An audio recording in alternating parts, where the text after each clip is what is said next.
आपको बता देना चाहूँगा कि पूरे बिहार में जो लॉकडाउन की स्थिति है, पूर्ण रूप से लॉकडाउन सुशासन बाबू का फेलियर है। आज की डेट में भी आप जो लॉकडाउन की स्थिति देख रहे हैं, पूरे शहर में जाम की समस्या है। इस लॉकडाउन में यही एक सफलता है नीतीश कुमार जी को कि रोज़मर्रा की ज़िंदगी जीने वाले लोग दर दर की ठोकरें खा रहे हैं, खाने और दाने दाने के बिना मजबूर हैं। नीतीश कुमार इस गरीब गुरबे शोषित अकलियत पीड़ित के लिए लॉकडाउन लागू किए हैं, ये अमीर लोगों के लिए लॉकडाउन नहीं है। तो जो दोबारा जो राज्यव्यापी लॉकडाउन हुआ, एक बार जो 16 जुलाई से 31 जुलाई तक था, उसके बाद एक सोशल मीडिया पर मैसेज वायरल हुआ कि 1 अगस्त से फिर 16 अगस्त तक लॉकडाउन होगा। तो पहले है ये तथ्यहीन है, लॉकडाउन नहीं हो रहा, लेकिन फिर अगले ही दिन घोषणा होता है कि पुनः 1 से 16 अगस्त से लॉकडाउन किया जाएगा। तो क्या लग रहा है ये किस तरीके का लॉकडाउन है, किनके लिए किया जा रहा है? ये सरकार का जो फैसला है, जो घोषणा है, ये अनिश्चितताओं का दौर जारी है।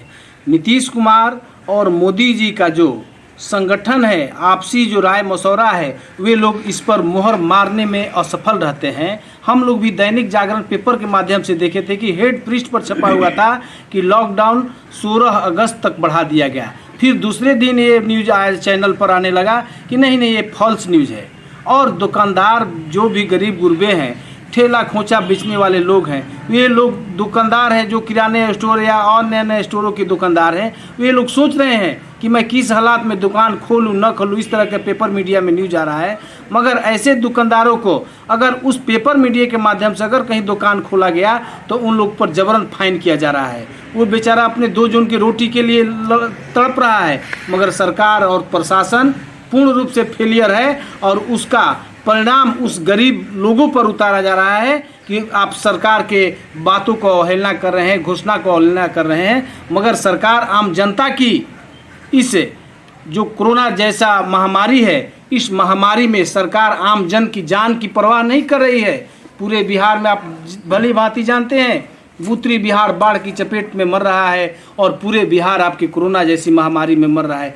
3000 की रेशियो से जो भी ग्रसित लोग हैं, कोरोना संक्रमित लोग हैं, उसका आंकड़ा 3000 से पार करने जा रहा है, जो कि बहुत से रेशियो वैल्यू क्लियर रिपोर्ट नहीं आ रहा है, न उस स्थिति में जांच हो रहा है। इसके बावजूद पूरे देश में बिहार आपका 1 नंबर पर जा रहा है। तो मैं आप क्या लगता है कि बिहार वुहान बनने की ओर जा रहा है? श्योर है। मैं आपके चैनल के माध्यम से चुनाव आयोग और सरकार से भी ये मांग करता हूं कि इस स्थिति में लॉकडाउन का सशक्त पालन हो और आने वाला भविष्य में पहले हमारे बिहार की जनता की जान की परवाह कीजिए और इसके बाद चुनाव में जाने का विचार कीजिए।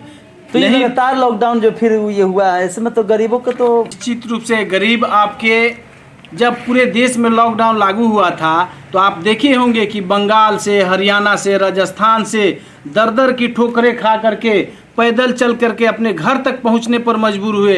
किसी हर हालात में घर पहुंचे, आज दाने दाने के मजबूर हैं। सरकार की इसकी परवाह नहीं है। सरकार अपनी चुनावी तैयारी में बेचैनी में है और नीतीश कुमार का जो ये हथकंडा अपना रहे हैं, निश्चित रूप से आज नहीं कल आने वाला चुनाव में ये बिहार की गरीब जनता इनको सबक सिखाने का काम करेगी और गद्दी से हटाने का काम करेगी। स्वास्थ्य व्यवस्था कैसा है बिहार में, ये बताया जाए? स्वास्थ्य व्यवस्था तो पूर्ण रूप से चरमरा गया है और इसका जीता जागता मिसाल आरा का सदर हॉस्पिटल है कि जब तिवारी जी का डेड बॉडी आपके सदर हॉस्पिटल में पड़ा था 3 दिनों से, और पूरे सरकार के जितने भी स्वास्थ्य विभाग कर्मचारी पदाधिकारी थे, डॉक्टर थे, सारे लोग उस डेड बॉडी को छोड़ करके और इमरजेंसी जैसी सेवा को ताले के अंदर बंद करके सारे लोग पलायन कर चुके। इससे आपको समझ लेना चाहिए कि भोजपुर वासी किस स्थिति में जी रहे हैं इस कोरोना जैसी महामारी में।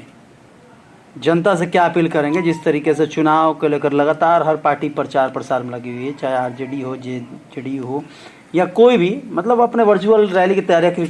हमारे नेता माननीय तेजस्वी यादव जो कार्य कर रहे हैं, रैली का तो बात छोड़ दीजिए, दिन रात बाढ़ ग्रसित क्षेत्रों में खाना खिलाने का काम, गरीबों को तिरपाल बांटने का काम, किसी तरह उसका मड़ई ढकने का काम कर रहे हैं। कोरोना महामारी में जो भी शोषित पीड़ित अकलियत गरीब मजदूर लोग हैं, उन लोग को किस ढंग से हम सेवा कर सकें। हमारे नेता माननीय तेजस्वी यादव अपनी जान की परवाह किए बिना दिन रात उन गरीबों के बीच में हैं।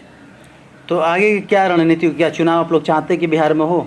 हम लोग तो हमारे नेता माननीय तेजस्वी यादव और राष्ट्रीय प्रधान महासचिव अब्दुल बारी सिद्दीकी जी ने चुनाव आयोग से निश्चित रूप से अपना लिखित आवेदन दे चुके हैं कि हम लोग चुनाव नहीं चाहते हैं। कोरोना जैसी महामारी में अपनी बिहार की जनता के जान की परवाह पहले करना प्राथमिकता है, और इसके बाद जब सरकार का फैसला चुनाव आयोग का होगा तो हम लोग चुनाव में जाएंगे, बशर्ते कि पहले बिहार बच जाए, इसके बाद चुनाव हो।